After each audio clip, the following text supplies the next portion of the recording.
میں ایک طالب علم کے حیثیت سے سوچتا تھا ہمیشہ کہ اس کائنات میں کوئی ذرہ ایسا نہیں ہے، وقت کا کوئی لمحہ ایسا نہیں ہے جو کسی ترتیب کے تحت نہ ہو۔ کائنات کی ہر چیز جو ہے باری تعالیٰ نے وہ ایسے اپنی جگہ پر منطبق کی ہے کہ اس کی کوئی معنویت ہے، اس کی کوئی حیثیت ہے، اس کے کچھ نتائج ہیں۔ تو محرم الحرام ہی پہلا مہینہ کیوں تصور ہوتا ہے؟ ایک اور کیا یہ انسانوں کی بنائی ہوئی ترتیب ہے یا یہ خالق کائنات کی بنائی ہوئی ترتیب؟ جی، بسم اللہ الرحمن الرحیم، الحمدللہ رب العالمین، والصلاة والسلام علی اشرف الانبیاء والمرسلین وعلی آلہ وصحبہ اجمعین۔ بہت شکریہ شاہ جی۔ قرآن پاک میں آپ کو صرف تاریخ نہیں بلکہ اپنی جزیات کے ساتھ علم التاریخ ملے گا۔ سبحان اللہ۔ جیسے کہا الشمس والقمر بحسبان، سبحان اس کا اللہ۔ مقصد بنایا کہ سورج کو کیوں بنایا، واہ واہ۔ چاند کو کیوں بنایا۔ تو یہ اللہ رب العالمین کے احسانات میں سے ہے، ورنہ میں نے جب یہ اس آیت کو پڑھنے کے بعد سوچا کہ اگر اللہ ہم ہی پہ ڈال دیتا کہ تم خود ہی اپنے سال اور مہینے اور ہفتے اور دن بناؤ تو لوگوں کی مت نہ ماری جاتی۔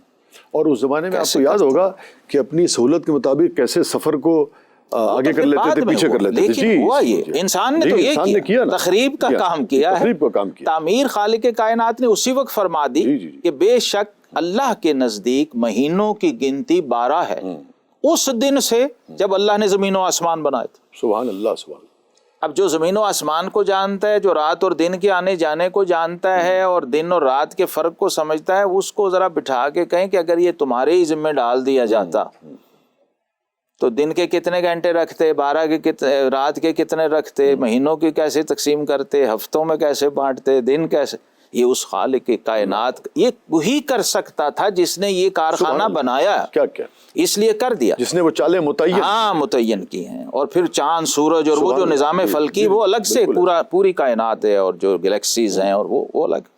ہمارے لیے چونکہ ہم زمین و آسمان کے درمیان رہنے والی مخلوق ہے نا، تو ہمیں شکر الحمدللہ کے 12 مہینے طے کر کے دے دی۔ اب اس میں فرمایا منہا اربعۃ حرم، پھر ان 12 میں سے 4 کو حرمت عطا کی۔ ان حرمت والے مہینوں، پھر بخاری مسلم کی یہ متفق علیہ حدیث ہے کہ نبی رحمت امام الانبیاء صلی اللہ علیہ وسلم جب خطبہ حجۃ الوداع ارشاد فرمایا نا، اب یہ موقع تھا وہ اس اناؤنسمنٹ کا۔ آپ اپنی اونٹنی پہ سوار تھے، اور جو راوی حدیث ہیں نفیع بن حارث ابو بکرہ رضی اللہ، انہوں نے اونٹنی کی لگام پکڑی ہوئی تھی حج کے موقع پر، اور حضور علیہ الصلوۃ والسلام نے اعلان فرمایا ان الزمان قد استدار کہیتہ یوم خلق اللہ السماوات والارض السنۃ 12 شہرا، مہینہ سال جو ہے یہ 12 مہینے کو ہوگا، ومنہا اربعۃ حرم، اور اس میں 4 حرمت والے ہیں اور 3 اس کے اندر مسلسل ہیں، ذوالقعدہ ہے، ذوالحجہ ہے اور محرم ہے، اور اس میں ایک مفرد ہے، اکیلا ہے، تنہا ہے، وہ رجب ہے۔ رجب مضر الذی بین جمادی و شعبان، عرب میں رجب بھی 2 تھے۔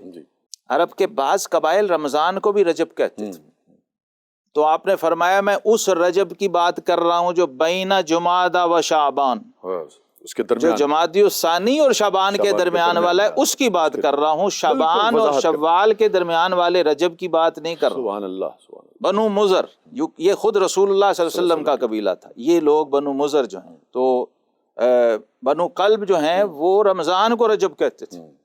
تو یہ اتنا واضح کر کے، اتنا کلیئر کر کے اعلان کیا، اور اس کی وجہ کیا تھی؟ بیک گراؤنڈ اس کا یہ تھا کہ زمانہ جاہلیت میں لوگ اپنے خواہشات نفسانی کے لیے اور جنگ و جدل کے اس کو جاری رکھنے کے لیے اور قتل و غارت اور خون ریزی کے جواز کے لیے وہ ٹائم ٹیبل اور چارٹ کیلنڈر تک تبدیل کر دیا کرتے تھے۔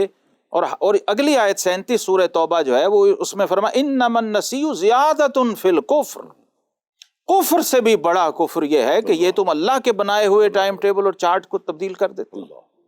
انسان نے یہ کیا، خالق کائنات نے پورا نظام بنا کے دیا، سال ہوگا، 12 مہینے ہوں گے، اس میں 4 حرمت والے ہوں گے، حرمت والوں میں پھر محرم الحرام کو اولیت عطا کی گئی، اور اس کے ساتھ حرمت کو مزید اضافہ کیا کہ اس کے اندر شدید حرمت ہے، حج کے ساتھ جڑا ہوا ہے نا جی۔ تو یہ لوگ کیا کرتے تھے، 1 سال محرم کو سفر قرار دے دیتے، سفر کو محرم قرار دیتے۔ ایک بندہ آتا گدھے پہ سوار ہو کے، اسی وقت جب حج پہ لوگ آئے ہوتے تو اعلان کرتا کہ آئندہ سال جو ہے یہ جو سفر ہوگا وہ محرم ہوگا، جو محرم ہے وہ سفر ہوگا۔ اس کے نتیجے میں ہوا یہ تھا، ورنہ یہ ایک بڑا سوال تھا کہ حضور علیہ الصلوۃ والسلام نے 6 ہجری میں حج کا حکم آ گیا تو 7 میں 8 میں 9 میں حج کیوں نہیں فرمایا؟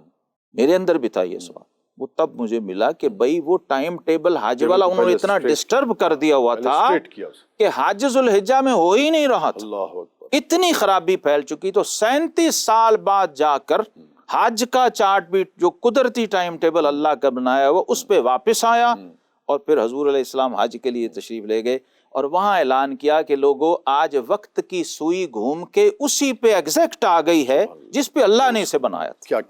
کیا کہنا، سبحان اللہ۔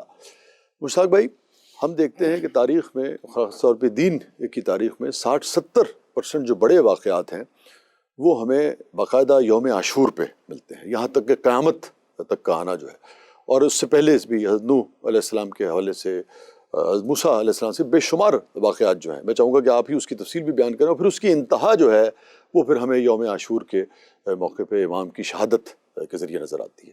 تو محرم الحرام کو اور یوم عاشور کو، خاص طور پہ اس دن کو اور اس مہینے کو، آپ کیسے دیکھتے ہیں؟ بسم اللہ الرحمن الرحیم، نحمدہ و نصلی علی رسول الکریم، اما بعد۔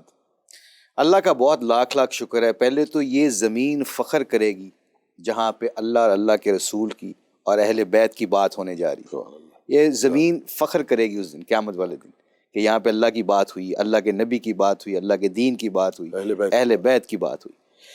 ہم بینگ اے اسپورٹس مین، یہ تو علماء کرام مفتی حضرات کا کام ہے۔ میں پہلے اپنے آڈینس کو بھی اور آپ کو بھی بتا دوں کہ ہم دین سیکھ رہے ہیں، اور یہ اللہ کا بڑا شکر ہے کہ علماء کرام مفتی حضرات کی مجلس میں بیٹھ کے جس طرح انہوں نے ڈسکرائب کیا بھی، تو یہ سیکھنے کا، سکھانے کا عمل ابھی ہمارا چل رہا ہے۔ جہاں تک میرا پرسنل خیال ہے، وہ کیونکہ بہت زیادہ ہمارے سے باہر والے اوورسیز کرکٹرز بھی پوچھتے ہیں ایک کھلاڑیوں کی زندگی بدلی۔ اللہ کا شکر ہے، یہ میں اللہ کا بہت لاکھ لاکھ شکر ادا کرتا ہوں، یہ اللہ قبول کرو، اس پہ استقامت عطا فرمائے۔ آمین۔ ہر روز اللہ توفیق دیتے ہیں اہل بیت اور صحابہ کو یاد کر کے ان کے لیے دعائیں اور ان کی قربانیوں کو یاد کرنے کا اللہ توفیق دیتا ہے ہر روز فجر کے بعد۔ سبحان اللہ، سبحان اللہ۔ میں چاہوں گا جو کہ بنیادی طور پہ جو اس ٹرانسمیشن کا مقصد ہے سما ٹیلی ویژن کا، کہ حسین ہم سب کے، اور اس حوالے سے اب ہم دیکھتے ہیں کہ بیشتر قوم اور امت جو ہے وہ اس پر متفق ہے، اور اس میں کہیں ہمیں اختلاف جو ہے وہ نظر نہیں آتا۔